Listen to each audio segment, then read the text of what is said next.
రాహుల్ ప్రియాంకల అరెస్టులకు నిరసనగా దేశవ్యాప్తంగా నిరసనలకు ఆందోళనలకు పిలుపునిచ్చింది కాంగ్రెస్ పార్టీ. దీంతో అన్ని చోట్ల కూడా కాంగ్రెస్ శ్రేణులు రోడ్ల మీదకు వచ్చి తమ నిరసన తెలియజేస్తున్నారు. కొడంగల్లో సీఎం రేవంత్ రెడ్డి సైతం ఈ నిరసన ర్యాలీలో పాల్గొన్నారు. దేశవ్యాప్తంగా ధర్నాలతో హోరెత్తిస్తోంది కాంగ్రెస్. ఒకవైపు లోక్ భవన్ వైపు కాంగ్రెస్ నేతలు వస్తూ ఉంటే గాంధీ భవన్ వైపు బీజేపీ కార్యకర్తలంతా కూడా వెళ్తూ ఉన్నారు. దీంతో రెండు పార్టీల మధ్య ఉద్రిక్త వాతావరణం ఏర్పడే అవకాశం కనిపిస్తోంది. ఇక జిల్లాల్లో కూడా ఎక్కడికక్కడే ఆందోళన చేపట్టాయి కాంగ్రెస్ శ్రేణులు. దీంతో వాళ్ళని అరెస్ట్ చేసి అక్కడి నుంచి తరలిస్తూ ఉన్నారు పోలీసులు సైతం. ఎక్కడికక్కడే నిరసనలతో దేశవ్యాప్తంగా కూడా కాంగ్రెస్ శ్రేణులు హోరెత్తిస్తూ ఉన్నాయి.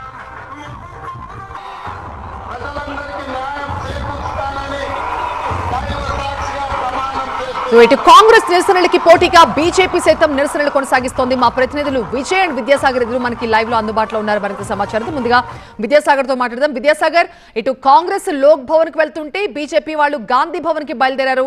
ఏంటి, వాళ్ళని అక్కడికి రానిచ్చే పరిస్థితి ఉందా? ఏం జరుగుతోంది? కొద్దిసేపటి క్రితం బీజేపీ ఆఫీస్ వద్ద హైడ్రామా నెలకొంది.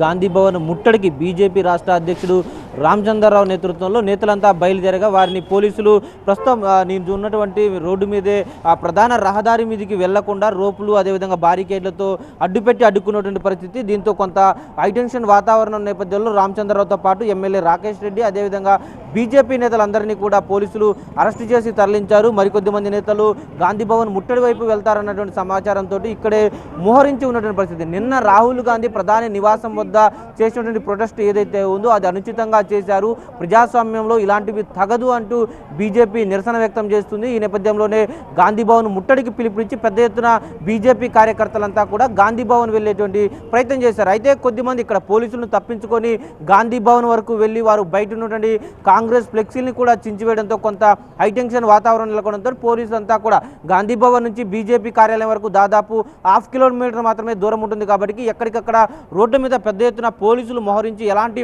అనుచిత ఘటనలు జరగకుండా కూడా చర్యలు తీసుకుంటున్నారు. అయితే కొద్దిసేపటి క్రితం వరకు కూడా ఇక్కడ బీజేపీ కార్యకర్తలకు పోలీసులకు మధ్య కొంత హైటెన్షన్ ఉద్రిక్త వాతావరణం అయితే నెలకొంది. పోలీసులు అడ్డుకోవడంతో ఒక్కసారిగా గాంధీ భవన్ ముట్టడికి వెళ్లేటువంటి ప్రయత్నంలో కొంతమంది బీజేపీ కార్యకర్తలకు అదేవిధంగా పోలీసులకు తోపులాట చోటు చేసుకుంది. వారందరినీ కూడా అరెస్టు చేసి గోషామహల్ పిఎస్కు తరలించారు. అదేవిధంగా మరికాసేపట్లోనే కాంగ్రెస్ శ్రేణులు కూడా బీజేపీ ఆఫీసు వైపు వచ్చేటువంటి అవకాశం ఉందన్నటువంటి సమాచారంతో పోలీసులు ఇంకా కూడా ఇక్కడ అలర్ట్గా ఉన్నారు. కొద్దిసేపటి నెలకొన్నటువంటి వాతావరణం మరికొద్ది సేపట్లో కూడా ఎలా ఉండబోతున్నటువంటి టెన్షన్ వాతావరణం అయితే కంటిన్యూ అవుతూ ఉంది బీజేపీ ఆఫీస్ వద్ద.